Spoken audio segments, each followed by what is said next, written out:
नमस्कार दोस्तों, मैं उमंग कुमार सिंह स्वागत करता हूं आपके अपने YouTube चैनल एग्ज़ाम नगरी में। और जैसा कि मैंने कहा था कि आज 10 बजे मैं एक वीडियो अपलोड करूंगा जिसमें आपको एक ऐसे शख्स से मैं मिलवाऊंगा और उनके अनुभव हम लोग जो है शेयर करेंगे कि कैसे उन्होंने जो है रेलवे की परीक्षा में, या फिर हम कह सकते हैं परीक्षा के सभी चरणों को एक एक करके पास किया।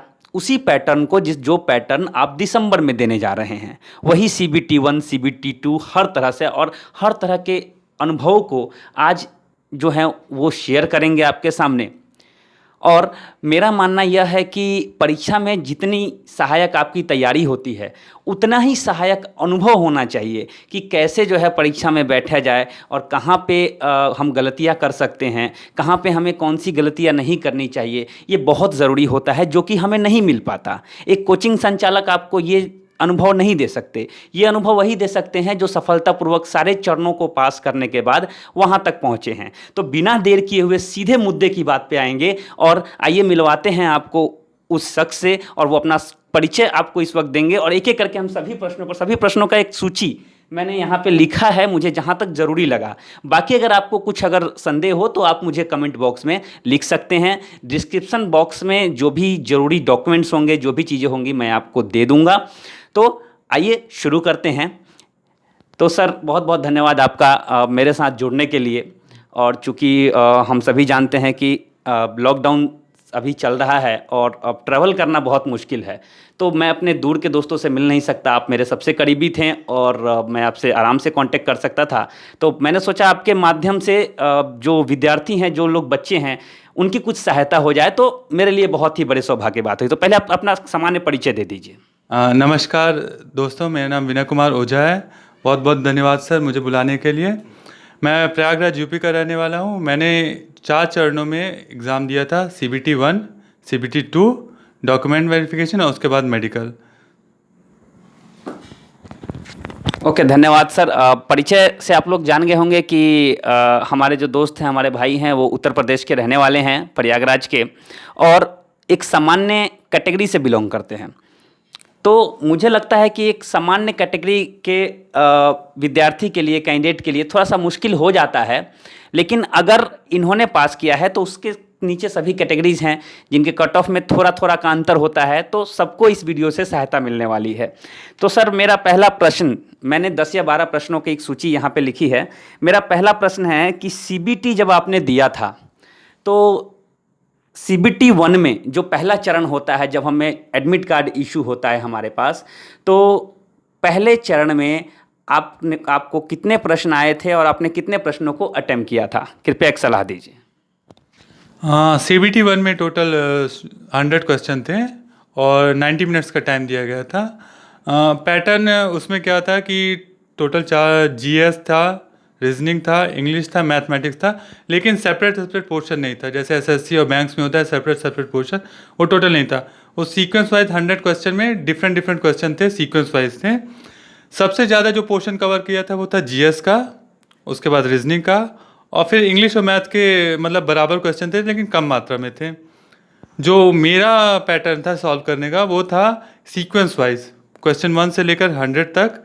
जो क्वेश्चन मुझे आता गया वो अटेम्प्ट करते गया, जो मुझे क्वेश्चन में डाउट था वो मुझे टिक करके छोड़ता गया कि मैं बाद में अटेम्प्ट करूँगा। ऐसे में जब मैंने पूरे 100 क्वेश्चन कर लिए, फिर मैं रिपीट किया उन क्वेश्चनों को जो मैंने छोड़ दिया था बाद के लिए। तो इस तरह मैंने उस पूरे पैटर्न को किया।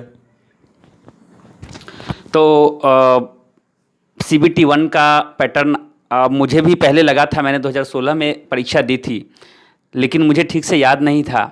मुझे इन्हीं से थोड़ा ज़्यादा क्लियर हुआ कि जो प्रश्न आते हैं वह वर्गीकृत नहीं होते हैं, खंडवार वर्गीकृत नहीं होते हैं। मतलब ऐसा नहीं कि आपको 10 प्रश्न मैथ्स के दिए जाएंगे, 10-20 प्रश्न एक साथ दिए जाएंगे सामान्य ज्ञान के, सामान्य विज्ञान के, ऐसा नहीं था। एग्जाम्पल, उदाहरण के तौर पे हम ले सकते हैं कि पहला प्रश्न हो सकता है इतिहास से हो, दूसरा प्रश्न हो सकता है डायरेक्टली मैथ से दे दिया हो।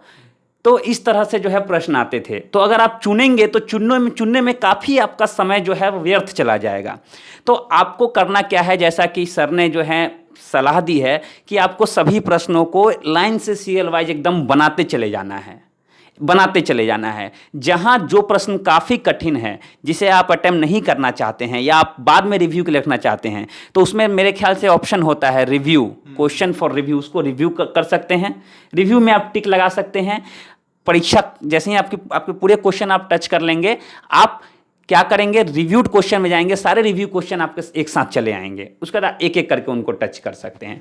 तो मेन चीज कि आपको ढूंढना नहीं है इजी क्वेश्चन को, सभी क्वेश्चन को एक नज़र में पहले सभी को टच करना है, क्योंकि वह खंडवार वर्गीकृत नहीं होते हैं। ये सबसे बड़ी बात है। एग्ज़ाम जो लोग कैंडिडेट अभी बैठने वाले हैं एग्ज़ाम में, उनके लिए जानना बेहद ज़रूरी है।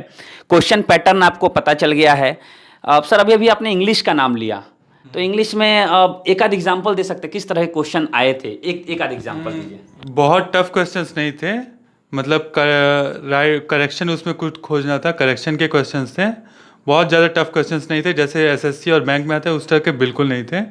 आपको बेसिक अगर आइडिया है इंग्लिश का, आपने तैयारी की हुई है, तो आप अटेम्प्ट कर सकते हैं। कुछ सिनोनिम्स एंड टोनिम्स के थे और कुछ करेक्शन के थे। जहाँ तक मुझे याद है 4 साल हो गया, तो यही बेसिक क्वेश्चन जो मुझे याद थे, बहुत टफ नहीं थे। मुझे इतना याद है कि बहुत टफ मैथ और इंग्लिश के बिल्कुल नहीं थे। रीजनिंग और जीएस के क्वेश्चन बहुत ज़्यादा थे और उसमें कुछ थे ट्रिकी क्वेश्चन। तो एक सामान्य अंग्रेजी की जानकारी को जांचने के लिए हो सकता है कुछ सिमिलर वर्ड टाइप के 1 या 2 क्वेश्चन डाल दिए जाएं। इसलिए मैंने जब भी बताया था तो मैंने इंग्लिश को शामिल भी नहीं किया था। अगर आप में थोड़ी सी अगर बुद्धिमत्ता है तो आप आराम से उसको सॉल्व कर सकते हैं। तो मुझे थोड़ा लगा, इसलिए मैंने इनसे पूछ लिया। उसके बाद एग्जाम पैटर्न आप लोग समझ गए। टोटल 100 प्रश्न आए थे। CBT 1 में 100 प्रश्न आए थे, सभी खंडों से मिला जुला के मिक्स क्वेश्चन थे। ओके, अब आप हम में से बहुत सारे ऐसे लोग होंगे जिन्होंने ज़्यादातर परीक्षाएं जो है, जिससे हमारा अभी BPSC आया है, तो उसमें भी परीक्षा जो है OMR शीट पे ली जाती है। तो कुछ लोग घबराते हैं कि OMR शीट पे हमने परीक्षा दी है। बहुत सारे लोग ऐसे हैं संख्या में जिनका हाथ माउस पे क्लियर नहीं चल पाता, वो ढूंढते हैं ऐसे ऐसे करके। याद रखिए, अगर आपके पास माउस की अच्छी पकड़ और अच्छी प्रैक्टिस नहीं है तो कहीं ना कहीं अफेक्ट कर सकता है आपका रिजल्ट, कहीं ना कहीं समय प्रबंधन में समस्या आ सकती है।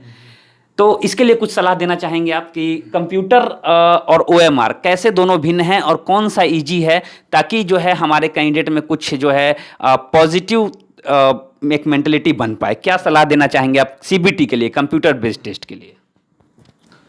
पहले तो मैं ये कहूँगा कि आपको माउस का प्रैक्टिस होना बहुत ज़रूरी है। आप अगर नहीं है तो आप पहले से ही जा करके माउस पे प्रैक्टिस करें, क्योंकि उससे आपको बहुत फ़ायदा मिलेगा।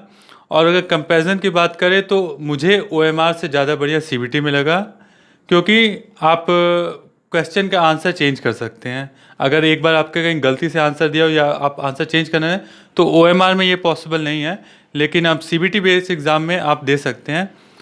जो सबसे ज़्यादा इम्पॉर्टेंट बात है वो है कि जो आपको इंस्ट्रक्शन दिया जाए वहाँ इंस्ट्रक्टर के द्वारा, उसको बहुत ही ध्यान से सुनिए।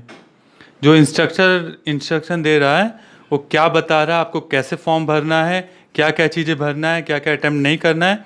और जहाँ तक मुझे याद है कि एग्ज़ाम चालू होने से पहले आपको प्रैक्टिस के लिए भी कुछ टाइम दिया जाता है, कुछ क्वेश्चंस दिए जाते हैं, उसके मार्क्स काउंट नहीं होते हैं, लेकिन आपको प्रैक्टिस के लिए वो टाइम दिया जाता है, उसको भी आपको करना है, तो आपको प्रैक्टिस रहेगी।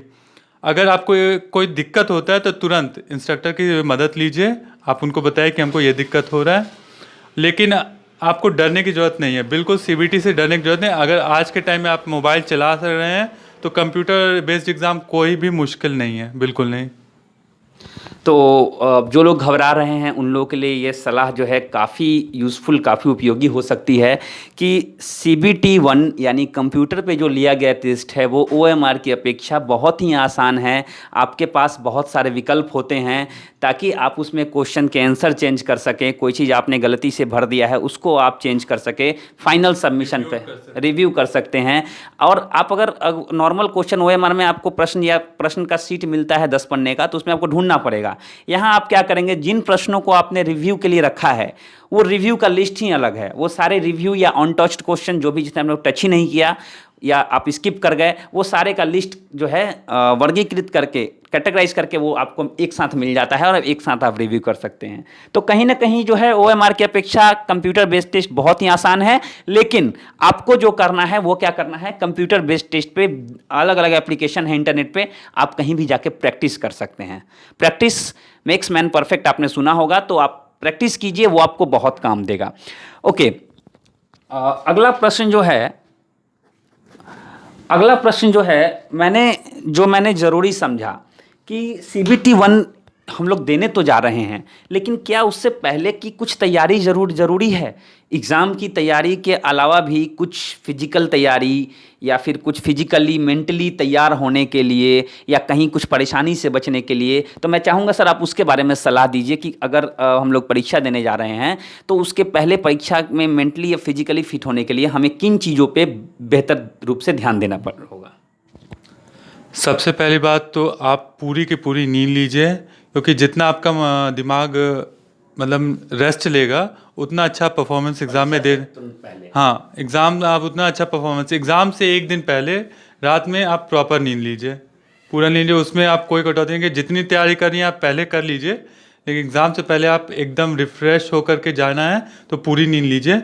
और दूसरा मेन इंपॉर्टेंट है कि खाना, आप अगर जाइए तो हल्का भोजन करके जाइए, क्योंकि आप डिस्टर्ब ना हो एग्ज़ाम के टाइम, बिल्कुल डिस्टर्ब ना हो, इसलिए ये 2 चीज़ बहुत इंपॉर्टेंट है। एक और चीज़ इंपॉर्टेंट है कि अगर आप एग्ज़ाम दे जा रहे हैं तो सबसे पहले आपका सेंटर क्या है उसके बारे में आपकी पूरी जानकारी होना चाहिए, कि लास्ट मोमेंट में आपको ढूंढने में या फिर जाने में ये सब कोई दिक्कत ना हो। तो आप एक दिन पहले ही आप पता कर लीजिए कि वहाँ पे एक्चुअली वो लोकेशन भी भेजते हैं आपको, लोकेशन भेजते हैं मैप पे, आप मैप पे चेक कर सकते हैं। प्लस आप लोकली पता कर लीजिए कि आप कैसे जा सकते हैं, ट्रांसपोर्टेशन क्या है और क्या सुविधा है, ताकि आपको लास्ट मोमेंट में बहुत जल्दीबाजी ना करना पड़े। तो ये इम्पोर्टेंट चीज़ें थी, मैंने 1-2 बार फेस भी किया है। कभी कभी हम लोग सोचते हैं चलो भाई सीधा रास्ता है चले जाएंगे, लेकिन कभी डाइवर्जन होता है, कभी काम चल रहा होता है, कभी ज़्यादा ट्रैफिक बढ़ गया होता है। हम 4 साल पहले गए थे, अभी ट्रैफिक का क्या हाल है। तो आप एक दिन पहले सेंटर पर विजिट कर लीजिए और पता कर लीजिए कि वहाँ जाने में कोई परेशानी तो नहीं है। अगर परेशानी है तो एक दिन पहले वहाँ पहुँच के आप कहीं स्टे कर लीजिए। तो इससे आप परीक्षा केंद्र पर समय से पहले आराम से पहुँच सकते हैं। पूरी नींद लीजिए और माइंड को रिलैक्स कीजिए, वो आपके लिए बहुत हेल्पफुल रहेगा। नहीं तो परीक्षा में कभी कभी मेरे साथ भी ऐसा हुआ है कि बहुत आसान प्रश्न गलत हो जाते हैं, कभी कभी ऐसा होता है। तो बहुत ही महत्वपूर्ण सूचना ये। उसके बाद अब ये हमारा CBT हो गया। अब CBT सर का जो हुआ था तो थोड़ा सा हम लोग जानना चाहेंगे कि कितने मार्क्स इन्होंने सारे प्रश्नों को अटेम्प्ट किया। कुछ प्रश्न 50-50% होंगे जिन्हें आपने हम लोग कह सकते हैं, कुछ प्रश्न हर कोई कितना भी ब्रिलियंट स्टूडेंट है कुछ तुक्का 10-5 मार ही लेते हैं। तो सबके बाद आपका रिजल्ट क्या आया था और क्या उस समय जो है मेरिट थी जनरल के लिए, सामान्य वर्ग के लिए? एक्चुअली मैंने मेरा पूरे क्वेश्चन अटैम्प्ट किए थे। मेरे पूरे क्वेश्चन अटैम्प्ट करने का रीज़न ये था कि मैंने कैलकुलेट किया कि हाँ मेरे लगभग 100 में से 80 क्वेश्चन सही जा रहा है। मैंने ये चला था अपनी तरफ से मान करके कि हाँ मुझे आ रहा है टोटली। तो उसके बाद मैंने कहा कि अच्छा स्कोर करने के लिए, क्योंकि जिस टाइम CBT 1 हुआ था उस टाइम डिसाइडेड नहीं था कि CBT 2 होगा। CBT 1 के मार्क्स के बेसिस पे ही मेरिट डिसाइड होनी थी, तो इसलिए मैंने पूरे क्वेश्चन अटैम्प्ट किए। लेकिन मैं आपको एडवाइस दूंगा, अगर पहले ही CBT 1 CBT 2 हो रहा है तो सबसे पहले आप फोकस कीजिए कि आप टोटली 100% श्योर कितने नंबर ऑफ क्वेश्चंस में हैं। अगर आप श्योर हैं कि आपने 80 क्वेश्चन किया है और आपको लगता है कि 80 सफिशेंट है, तो तुक्का लगाने की कोशिश ना कीजिए। तुक्का तभी लगाएं या तो आपने बहुत कम अटैम्प्ट किया हो या आपने बहुत ज़्यादा अच्छा अटैम्प्ट किया हो, तब आप अपने अच्छे स्कोर के लिए तुक्का लगा सकते हैं। अगर आपने मीडियम में किया है तो आप 100% श्योर होने के बाद ही जाइए। उस टाइम जनरलाइजेशन के बाद शायद 72 गया था, चेन्नई डिवीज़न से 72 गया था, cut off for general category था। और मेरा था जनरलाइजेशन मार्क में 92 आया था मेरा मार्क्स, तो उस हिसाब से मेरे अच्छे मार्क्स थे। लेकिन बस यही सजेशन करेंगे कि तुक्का आप तभी अटैम्प्ट कीजिए जब या तो बहुत कम स्कोर किया हो या तो बहुत अच्छा स्कोर किया कि आप श्योर है कि आप हाँ सिलेक्शन हो जाएगा, उसके अलावा मत कीजिए। तो अभी आपने जाना कि जब आपने प्रश्न आप 100 अटेम्प्ट करते हैं या 100 में 90 ही आपने अटेम्प्ट किए, मान लीजिए 10 प्रश्न आपने छोड़ दिए, आप सेफ में रहना चाहते हैं, तो आपके पास एक अंदाज़ा हो जाना चाहिए कि मेरे 75 या 80 जो भी हैं सही हो रहे हैं और मैं सेफ जोन में हूँ। अगर 5 निगेटिव मार्किंग में हो जाएंगे तो मुझे फ़र्क नहीं पड़ेगा, तो तब आप तुक्के पे जाइए। लेकिन अगर आप एग्जैक्टली 75 आपने ही स्कोर किया है, तो आप अगर आपको लगता है कि 75 तो कम से कम आने ही आने हैं, तो बहुत कम से कम प्रश्नों को जो एकदम 60% 70% आप सिक्योर हो उन्हीं पे आप जाएं, अन्यथा ज़्यादा आप निगेटिव मार्किंग के लिए नहीं जाएं, इससे आपके निगेटिव मार्किंग कंट्रोल हो सकती है। तो ये एक बहुत बड़ा सुझाव है आपके लिए। तो जैसा कि सर ने कहा कि मेरिट जो है वो 72 पे बना था, अभी हम लोगों ने ढूंढा है मेरिट कितने बना था किसी को याद नहीं होता, लेकिन अपना स्कोर याद होता है। और सर का एक नॉर्मलाइज स्कोर जो था वो 92 था पूरे CBT 1 में, और ये फाइनल स्कोर था जिसके आधार पर CBT 2 में जो है सिलेक्शन होना था। CBT 2 एग्ज़ाम देने के लिए जो अभ्यर्थी को चुना जाना था, वो ये मार्क्स बहुत थे क्योंकि 72 और कहाँ 92। अब ये हमारा एक टॉपिक हो गया CBT 1 का। अब CBT 2 में चलते हैं। तो CBT 2 आपने 2017 में दिया था, 2017 मार्च में दिया था आपने, जनवरी में 2017 जनवरी में इन्होंने CBT 2 दिया था। और CBT 2 में के बारे में जानते हैं कि किस तरह से प्रश्न आए थे, क्योंकि दोनों के बारे में जानकारी रखना बहुत ज़रूरी है। तो CBT 2 के बारे में थोड़ा सा बताइए, कितने नंबर ऑफ क्वेश्चन आए थे और थोड़ा सा पैटर्न के बारे में। CBT 2 में टोटल 120 प्रश्न थे और समय 90 मिनट से था। मेरा जनवरी में पड़ा था, मॉर्निंग शिफ्ट में था। CBT 2 में पैटर्न लगभग बिल्कुल सेम था जैसे CBT 1 में है, CBT 2 में था। हाँ, बट क्वेश्चंस का जो थोड़ा स्टैंडर्ड था वो थोड़ा बढ़ गया था। नंबर ऑफ क्वेश्चन ज़्यादा थे। पहले में भी 100 क्वेश्चन थे 90 मिनट्स में, इसमें थे 120 क्वेश्चन 90 मिनट्स में। सेम लगभग वही था कि आपका कोई वर्गीकृत नहीं था कि इतने क्वेश्चन इस GS से आएंगे, इतने क्वेश्चन आपके रीजनिंग से आएंगे, मैथ से आएंगे, इंग्लिश से आएंगे। जो मेरा पूरा ऑब्जर्वेशन था, सबसे ज़्यादा क्वेश्चन आए थे वो थे जनरल नॉलेज से। और CBT 2 में एक बात खास ध्यान रखिएगा, आप जिस रीजन से भर रहे हैं उस रीजन के बारे में आपको नॉलेज होनी चाहिए, क्योंकि उससे रिलेटेड GS के क्वेश्चन श्योर रहते हैं। अब जैसे मैंने चेन्नई से भरा था तो तमिलनाडु से जुड़े हुए काफ़ी क्वेश्चन थे, जैसे वहाँ पे पर्यटन स्थल थे, राजनीति से क्वेश्चन थे, और भी क्वेश्चन थे, त्योहारों से क्वेश्चन थे, वो पर्टिकुलरली उस विशेष रूप से रीजन से। तो आप जिस रीजन से भरे उस रीजन का नॉलेज होना चाहिए। उसके बाद रीजनिंग के क्वेश्चन थे। फिर जैसे मैंने बताया कि मैथ और इंग्लिश के थे, इंग्लिश के बहुत कम क्वेश्चन थे, मैथ के क्वेश्चन थे। इसमें भी आप ध्यान रखने वाली बात यह है कि तुक्के पे ना जाए, क्योंकि निगेटिव मार्किंग है और ये मेरिट स्कोर करता है। तो जैसे सर ने बोला कि आप श्योर हैं कि आप कट ऑफ मार्क्स से ऊपर जा रहे हैं, तभी आप तुक्के पे जाइए, गैस वर्क कीजिए, अन्यथा मत कीजिए। तो CBT 2 और CBT 1 में एक कॉमन डिफरेंस की दोनों में डिफरेंस, एक मेजर डिफरेंस कह सकते हैं उसको, कि प्रश्नों का लेवल थोड़ा सा ऊपर था और उसमें 100 थे CBT 1 में, CBT 2 में 120 प्रश्न थे। तो ऐसे ही लेवल अप हो गया, क्योंकि टाइम दोनों में बराबर है, 90 मिनट का समय दिया गया था। और वही रूल आप CBT 2 में भी अप्लाई करेंगे। और एक और चीज़ इन्होंने जो बताई कि जिस रीज़न से, जैसे कि अब इन्होंने चेन्नई से दिया, आप पटना से दे रहे हैं या इलाहाबाद से दे रहे हैं, तो इलाहाबाद के कुछ फेमस चीज़ें या कुछ करंट में कोई चीज़ ऐसी राजनीतिक उथल पुथल हुई है, उसके बारे में आप थोड़ा सा जानकारी रखें। उस लोकल रीजन के बारे में कुछ आप लोगों को लोकल नॉलेज भी रखनी ज़रूरी है, वो क्वेश्चन आ जाते हैं। तो ये CBT 2 का एग्ज़ाम पैटर्न हो गया। थोड़ा समय प्रबंधन के बारे में बताइए कि समय प्रबंधन में प्रैक्टिस की क्या भूमिका होती है, अभ्यास की क्या भूमिका होती है, थोड़ा सा 2 लाइन बता सकते हैं। सबसे पहले तो अगर आप एग्ज़ाम दे रहे हैं तो लास्ट मोमेंट का कभी एग्ज़ाम वेट मत कीजिए कि हम लास्ट मोमेंट में तैयारी करेंगे। जब से एग्ज़ाम का फॉर्म भरे उससे पहले से तैयारी चालू कर दीजिए। और तैयारी में सबसे इम्पोर्टेंट होता है प्रैक्टिस। आप क्वेश्चन शीट लीजिए, क्वेश्चन सॉल्व कीजिए, उससे आपकी स्पीड बढ़ती है। प्लस ड्यूरिंग एग्ज़ाम आप एक बात ध्यान रखिए कि अपने आप को डिस्ट्रैक्ट मत होने दीजिए, पूरा फोकस कीजिए। और सबसे पहले कि आप सीक्वेंस वाइज सॉल्व करते जाइए। आपको आता है, 100% श्योर है, सॉल्व कीजिए। अगर आपको डाउट है, आप सॉल्व नहीं कर रहे तो उस पर टाइम वेस्ट मत कीजिए, आप नेक्स्ट पे कीजिए, मूव कीजिए। GS में क्या है कि अगर आप तो या तो 100% श्योर है कि ये है, अन्यथा श्योर नहीं है कि ये नहीं है। 100% श्योर है, टिक कीजिए, नहीं तो मूव कीजिए। मैथ में सॉल्व कीजिए, रीजनिंग में सॉल्व कीजिए, उसमें गैस का कोई चांस ही नहीं है। इंग्लिश में आता है तो कीजिए, नहीं आता है तो मूव कीजिए, टाइम वेस्ट मत कीजिए। आप जब पूरे क्वेश्चन अटेम्प्ट कर लेंगे तो आपके पास टाइम रहता है कि आप रिव्यू कर सके, उस टाइम फिर आप रिव्यू कीजिए। आपको फिर रिव्यू में आपके पास कई कई सारे क्वेश्चंस होंगे, तो आप सबसे पहले उन क्वेश्चनों को रिव्यू कीजिए। आपको याद रहेगा कि हाँ मैंने ये क्वेश्चन देखे, तो आप उन क्वेश्चनों को रिव्यू कीजिए जिसमें आपको ज़्यादा चांसेस लगते हैं कि हाँ ये श्योर हो, ठीक। अन्यथा टाइम वेस्ट, बिल्कुल भी टाइम वेस्ट मत कीजिए, क्योंकि 90 मिनट्स बहुत ज़्यादा समय नहीं होता है, बहुत जल्दी निकल जाता है। और जो मैंने पैटर्न फॉलो किया था सेम यही फॉलो किया था कि एग्ज़ाम से पहले क्वेश्चन पेपर सॉल्व किया था, प्रैक्टिस किया था, और during exam no time waste. तो हम आप सभी जानते हैं, सभी सामान्य लोग जानते हैं, यह जो है जग छुपी बात नहीं है। 120 प्रश्न 90 मिनट, एक प्रश्न के लिए 1 मिनट से भी कम समय है आपके पास। तो अगर आप टाइम वेस्ट करेंगे, आराम आराम से बनाएंगे, तो ऑब्वियसली है कि आपका समय बहुत जल्दी निकल जाएगा। आप 90 मिनट में 120 प्रश्न नहीं जा पाएंगे।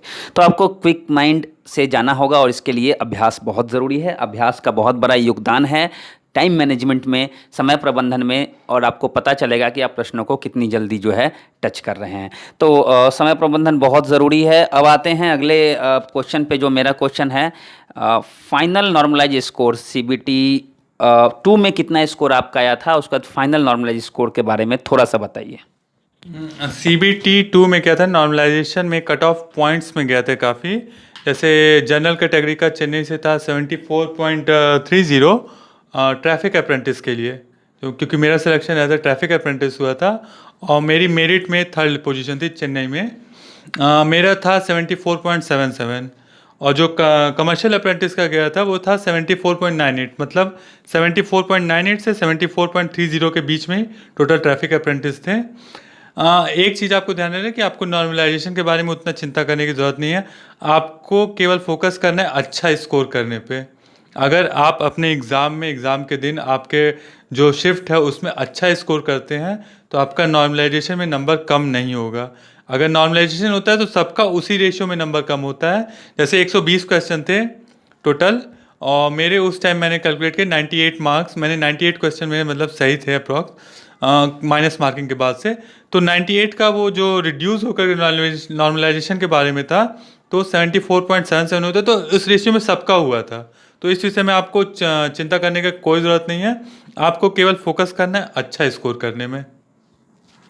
तो अभी अभी आपने जाना कि जो नॉर्मलाइज स्कोर होता है वो शिफ्ट वाइज होता है, कैसे प्रश्न आए थे, किस टाइप में आए थे, इजी पेपर आया था, हार्ड पेपर आया था। तो इजी होगा तो सबके बढ़ जाएंगे, हार्ड होगा तो सबके कम जाएंगे। तो नॉर्मलाइज स्कोर के बारे में आपको चिंता करने की बिल्कुल ज़रूरत नहीं है। और 74 पॉइंट मैं आपको बता दूं, जो अभी सर बात कर रहे थे कमर्शियल अप्रेंटिस, ट्रैफिक अप्रेंटिस, ये लोग टॉप, ये जो हैं ये सब टॉप पोस्ट हैं RRB NTPC के। इसके नीचे जो है स्टेशन मास्टर और गार्ड और ECRC कह सकते हैं, ECRC रिजर्वेशन क्लर्क जो होते हैं, है ना, इंक्वायरी कम रिजर्वेशन क्लर्क, तो ये सब उसके नीचे आते हैं। आप टॉप पोस्ट अगर बहुत अच्छे मार्क्स गेन करेंगे तो आप कमर्शियल अप्रेंटिस बनेंगे, उससे थोड़ा पॉइंट इधर उधर होगा तो आप ट्रैफिक अप्रेंटिस बनेंगे, उसके नीचे सारी चीज़ें आती हैं। तो ये एक अच्छा स्कोर था, तो इन्हें ट्रैफिक अप्रेंटिस मिला। और जब ये एज अ ट्रैफिक अप्रेंटिस और एक व्यक्ति as a station master join करेंगे तो सीनियरिटी लिस्ट में ये ऊपर होंगे। मैं आपको जानकारी के लिए बता दूं, तो ये चीज़ें हैं, इसके लिए चिंता करने की ज़रूरत नहीं है। मैंने प्रश्न देखे हैं, मैं डिस्क्रिप्शन बॉक्स में प्रश्न डालूंगा और आप देखिएगा, बहुत आसान होता है, और आराम से आप दिमाग को शांत करके बनाइएगा तो आपके 10+ मार्क्स ऐसे ही बढ़ जाएंगे। हड़बड़ाइएगा, घबराइएगा तो आपके -10 ऐसे ही आप में जुड़ जाएंगे। आप क्या हो जाएगा, आप माइनस में चले जाइएगा। घबराने की बिल्कुल ज़रूरत नहीं है। अब जैसा कि सर ने कहा कि अभी क्या है कि 3 महीने हैं आपके पास CBT 1 के लिए। अब CBT 2 की अभी चिंता छोड़िए, वो तो एक इंटरवल के बाद आएगा, लंबे समय के बाद। लेकिन CBT 1 3 महीने हैं, और 3 महीने की आपकी लड़ाई है। अब ये 3 महीने में जो करना हो आपको, आप कर लीजिए, जो करना हो। तो आप सोचिए, थोड़ा सा बाहरी दुनिया से कम मतलब रखिए, राजनीति से कम मतलब रखिए, मोदी जी क्या कर रहे हैं, राहुल गांधी क्या कर रहे हैं, इन सब चीज़ों में मत फंसिए। बस आपको RRB की परीक्षा देनी है, और CBT के लिए आपको खुद को सिक्योर करना है। सिक्योर हो गया तो आपको इंतज़ार करना है फिर CBT 2 का, कंप्यूटर बेस्ड टेस्ट 2 का। तो ये कुछ प्रश्न थे। और फाइनल मेरे पास एक डाउट है, अब थोड़ा सा अगर कुछ सलाह देना चाहते हैं जो कैंडिडेट बैठने वाले हैं दिसंबर में परीक्षा में, आगामी परीक्षा होने वाली है एनटीपीसी की, तो कुछ महत्वपूर्ण सलाह मैं चाहूँगा कि दीजिए आप, ताकि लोगों को जो है, लोगों के मन में जो डर है वो दूर हो। सबसे पहले तो मुझे नहीं लगता कि आज के टाइम में आपको कंप्यूटर बेस्ड टेस्ट से बिल्कुल भी डरना चाहिए। कंप्यूटर पे एग्ज़ाम देना काफ़ी आसान है, तो उसका डर तो पहले मन से निकाल दीजिए कि कंप्यूटर पे एग्ज़ाम कैसे देंगे। क्योंकि मैंने देखा था जब मैं एग्ज़ाम दे रहा था तो अगल बगल काफ़ी लड़के थे जो इस बात से थे कि हम कंप्यूटर पे एग्ज़ाम कैसे देंगे, काफ़ी टफ है। बिल्कुल भी टफ नहीं है, बल्कि फ़ायदा है। जो सबसे इम्पॉर्टेंट बात आपको जो बताना है कि जो भी इंस्ट्रक्टर वहाँ पे इंस्ट्रक्शन दे रहा है उसको बहुत ही ध्यान से सुनिए, ताकि बाद में आपका समय वेस्ट ना हो। कहाँ पे सिग्नेचर करना है, कौन सा लैंग्वेज सेलेक्ट करना है, कैसे करना है, एग्ज़ाम चालू होने से पहले सब एकदम ध्यान से सुनिए, सारी बात फॉलो कीजिए, तो आपका एग्ज़ाम के टाइम आपको बिल्कुल भी डिस्टर्बेंस नहीं होगा।